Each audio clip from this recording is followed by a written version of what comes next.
नमस्ते, मी योगेश कुटे. Let's खबर बातमध्ये तुम्हा सर्वांचं पुन्हा एकदा स्वागत. बीडमधील संतोष देशमुख हत्या प्रकरणातील एक मोठी अपडेट एव्हाना तुमच्यासमोर आलेली असेल आणि ही अपडेट आहे की या प्रकरणातील खून प्रकरणातील 7 आरोपींना, जेवढे आरोपी आहेत त्या सर्वांना मोका किंवा मकोका हा कायदा लावण्यात आलेला आहे. मोका म्हणजे MOCCA म्हणजे Maharashtra organise crime control act, संघटित गुन्हेगारी नियंत्रण करण्यासाठी जो कायदा आहे, ज्या कायद्याचा धसका बडे बडे गुन्हेगार घेतात, हा कायदा अखेरीस या खून प्रकरणामध्ये लावण्यात आलेला आहे. यातली जे 7 आरोपी आहेत त्यांची नावं मी तुम्हाला सांगतोच, पण यात जे नाही, जो आरोपी या गुन्ह्यामध्ये किंवा मोकामध्ये ज्याचा समावेश करण्यात आलेला नाही आहे, तो आरोपी आहे वाल्मिक कराड. म्हणजे 7 जणांना मोक्यामध्ये कारवाई होऊ शकते. मात्र वाल्मिक कराडबद्दल सरकारनं अद्याप निर्णय घेतलेला नाही आहे. वाल्मिक कराड हे नाव या मोकाच्या किंवा मकोकाच्या यादीमध्ये का नाही आहे? दुसरी गोष्ट, हे नाव जाणून बुजून नाही की काही कायदेशीर आणखीन काही मार्ग सरकार शोधत आहे, हा एक दुसरा प्रश्न. आणि तिसरा प्रश्न असा आहे की या मोकाच्या अंमलबजावणीनंतर या खटल्यावरती नक्की काय परिणाम होणार आहेत याचा शोध आपण या निमित्तानं घेणार आहोत. सगळ्यात महत्त्वाचं जे आहे की हा कायदा म्हणजे मकोका लागल्यानंतर नक्की काय या सगळ्या खटल्यावरती परिणाम होणार आहे याची थोडक्यामध्ये आपण माहिती घेऊया. सगळ्यात महत्त्वाचं म्हणजे या आरोपींना म्हणजे सुदर्शन घुले असेल, विष्णू चाटे असेल, नंतर प्रतीक भीमराव घुले असेल, कृष्णा आंधळे असेल, सुधीर सांगळे, माणिक चाटे, केदार आणि चाटे, हे जे 7 आरोपी आहेत, या 7 आरोपीपैकी 6 आरोपी आता पोलिसांच्या ताब्यामध्ये आहेत, कस्टडीमध्ये आहेत. त्यापैकी या सर्वांना भविष्यामध्ये जामीन मिळणं हे अतिशय अवघड होणार आहे. किमान 1.5 ते 2 वर्ष ही मंडळी जेलमध्ये विनासायस राहू शकतात, अशी तरतूद या कायद्यामध्ये आहे. त्यामुळं पोलीस हा कायदा लावताना अतिशय काटेकोरपणे पाहणी करतात. संघटितपणे या सर्व गुन्हेगारांनी एकत्रित कृत्य केलेलं आहे हे पोलिसांना सिद्ध करावं लागतं. SP जरी हा प्रस्ताव पाठवला तरी IG म्हणजे महानिरीक्षक जे आहेत त्या रेंजचे, त्यांनी या मोकोसाठी परवानगी देणं आवश्यक असतं. गव्हर्नमेंट प्लीडर जो आहे किंवा जो शासकीय अभियोक्ता जो आहे त्याचं मत याच्यामध्ये महत्त्वाचं मानलं जातं. त्यामुळे अनेक कसोट्यांवरती हा कायदा लावायचा की नाही याचा निर्णय घेतला जातो. त्यामुळे एक त्या PIच्या किंवा SPच्या देखील ते हातामध्ये नसतं. त्यामुळं अनेक चालण्यांमधनं या कायद्याच्या अंमलबजावणीबाबत निर्णय होतो. त्यानुसार हा निर्णय झालेला आहे. आधी म्हटलं त्या पद्धतीने यांना जामीन मिळणं अवघड होणार आहे. दुसरी गोष्ट, या कायद्यामध्ये सगळ्यात महत्त्वाची बाब काय आहे की आरोपीनं पोलिसांसमोर जो काही जबाब दिलेला आहे, हा जबाब या कायद्यानुसार हा न्यायालयामध्ये ग्राह्य धरण्यात येतो. त्यामुळे विष्णू चाटे असेल, सुदर्शन घुले असेल किंवा इतर जे कुणी आरोपी असतील, त्यांनी पोलिसांसमोर जे काही कथन केलेलं आहे या गुन्ह्यासंदर्भामध्ये ते सत्य मानावं असं न्यायालयामध्ये मानलं जातं किंवा तसा त्याच्यामध्ये ती तरतूदच आहे. त्यामुळं बचावाचा जो पक्ष आहे त्या बचाव पक्षाला बचाव करताना फार मोठ्या अडचणी मोक्यामध्ये येतात. तिसरी सगळ्यात जी महत्त्वाची गोष्ट आहे की अनेकदा खुनासारख्या प्रकरणामध्ये देखील 180 दिवसामध्ये मॅक्झिमम जामीन हा आरोपीला मिळतो. त्यामुळं तो लगेच जामिनावर सुटतो आणि त्याच्या म्हणजे लोकांना असं वाटतं कायद्याचा काही धाक आहे की नाही, खून करूनसुद्धा लोक सहजपणे तुरुंगातनं बाहेर येतात. तर तो कायद्याचा धाक हा मोक्यामुळं किंवा मकोकामुळं नक्कीच राहतो आणि तो या सर्व आरोपींना लावण्यात आलेला आहे. यातल्या 2 गोष्टी प्रामुख्याने आहेत की कृष्णा आंधळे हा फरार आहे आणि त्यामुळे तो पोलिसांच्या ताब्यात नसल्यामुळे त्याच्यावरच्या कारवाईला थोडासा विलंब होणार आहे. पण सगळ्यात महत्त्वाची जी बाब होती की वाल्मिक कराडबाबत निर्णय काय घेण्यात आलेला आहे, तर वाल्मिक कराडचं नाव या मकोकाच्या कारवाईमध्ये अजिबात नाही. याचं कारण 2 आहेत, जी सकृतदर्शनी टेक्निकली कायदेशीर दृष्ट्या जी काही कारणं दिसत आहेत की हा जो मकोकाची जी कारवाई आहे, ही कारवाई फक्त खुनासंदर्भातल्या गुन्ह्याबाबत झालेली आहे. म्हणजे संतोष देशमुख यांच्या खुनामध्ये जे आरोपींची नावं पोलिसांनी संशयित म्हणून घेतलेली आहेत, त्या सर्वांवरती मकोकानुसार कारवाई होणार आहे. मग तुम्ही म्हणाल वाल्मिक कराडचं नाव याच्यामध्ये नाही, का नाही? तर वाल्मिक कराडचं याच्यामध्ये नाव याच्यामुळेच नाही की त्याच्यावरती अद्याप खुनाचा गुन्हाच दाखल झालेला नाही आहे.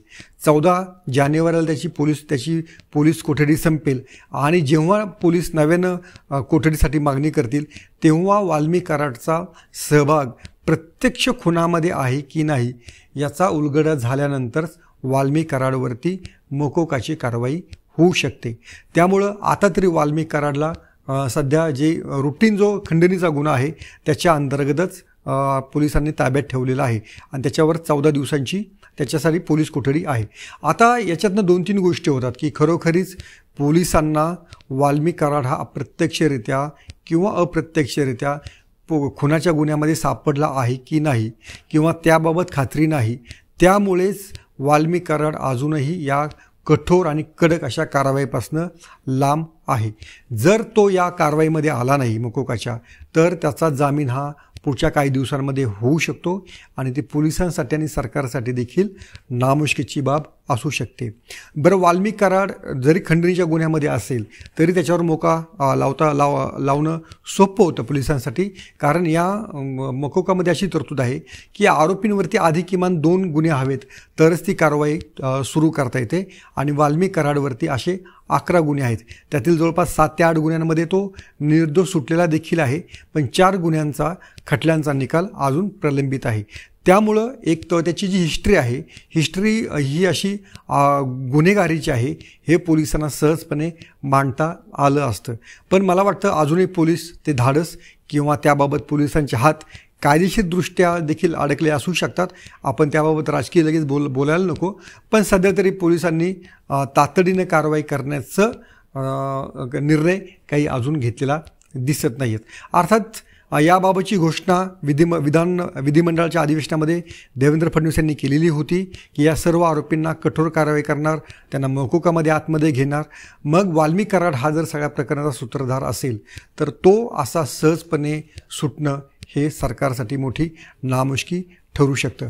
आणखीन यातली एक महत्त्वाची जी गोष्ट आहे की विष्णू चाटे आणि वाल्मिक कराड या दोघांमधले संबंध जे काय आहेत, या संपूर्ण 2 कोटीचं खंडणीचं प्रकरण असो किंवा खुनाचं प्रकरण असो, ते प्रस्थापित करण्यामध्ये पोलीस यंत्रणेला अजूनही यश आलेलं नाही आहे. त्यामुळं वाल्मिक कराडला नक्की या खुनाच्या गुन्ह्यामध्ये घ्यायचा कसा, त्या बाबतचे पुरावे उभे करायचे कसे, सुदर्शन घुले हा जो मेन आरोपी आहे किंवा इतर त्याचे प्रतीक घुले जे सहकारी आहे, साथीदार आहेत, त्यांच्याकडनं पोलिसांना अद्याप पुरेशी माहिती मिळाली नाही का, हा एक प्रश्न उपस्थित होऊ शकतो. आणि दुसरी गोष्ट पोलिसांची स्ट्रॅटेजी म्हणून आपण त्याच्याकडे पाहू शकतो की डायरेक्ट जेव्हा कोठडी संपेल तेव्हाच नव्याने काहीतरी मुद्दे मांडायचे आणि त्या आधारे मग पुन्हा पोलीस कोठडी मागायची, अशी देखील स्ट्रॅटेजी ही CIDनं किंवा SITनं ठरवलेली असू शकते. यातली दुसरी एक महत्त्वाची गोष्ट आहे की या आरोपींना मकोका लावला किंवा त्यांच्यावर त्या अंतर्गत कारवाई केली याची घोषणा पोलिसांनी ना प्रेस कॉन्फरन्समध्ये केली ना त्याचं काही प्रसिद्धीपत्र काढलं. त्यांनी हे जे काही सारं केलं हे जेव्हा विष्णू चाटे जेव्हा कोठडीसाठी आज न्यायालयामध्ये सुनावणी सुरू होती तेव्हा सरकारी वकिलांनी असं सांगितलं की या खून प्रकरणातील आरोपींना आम्ही मकोका अंतर्गत त्यांना आतमध्ये ठेवत आहोत.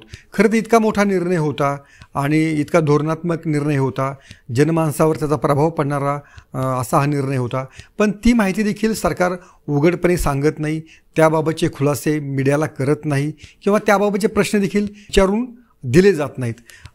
त्यामुळं खरं असं जनतेमध्ये असं वाटतं अरे खरंच काय कारवाई होते आहे की नाही, आणि थेट न्यायालयामध्ये तुम्ही सांगता, ती न्यायालयाच आधी सांगायला हवं, पण त्यानंतरचं स्पष्टीकरण तपास अधिकाऱ्यांनी किंवा बीडच्या पोलीस अधीक्षकांनी द्यायला हवं. म्हणजे पोलीस नक्की काय कारवाई करतात आणि अशा कठोर गुन्ह्यांच्या प्रतिबंधासाठी किंवा अशा नामचीन गुंडांसाठी ते कशा प्रकारे कायद्याचा आधार घेत आहेत हे जोपर्यंत जनतेला कळत नाहीत अधिकृत सोर्सेसच्या मुखांद्वारे, तोपर्यंत जनतेचाही विश्वास दृढ होणार नाही. त्यामुळे मला वाटतं केवळ न्यायालयामध्ये सरकारी वकील जे काही निवेदन करतो आहे त्याच्या आधारेच मीडियाला माहिती मिळते आहे आणि मीडियाद्वारे जनतेला त्याबाबत माहिती मिळते आहे. खरं तर पोलिसांनी याच्यामध्ये मीडियासमोर येऊन हे सांगायला हवं की आम्ही वाल्मिक कराडला का सोडलेला आहे किंवा वाल्मिक कराड अजून मकोकाच्या कारवाईपासून लांब का आहे.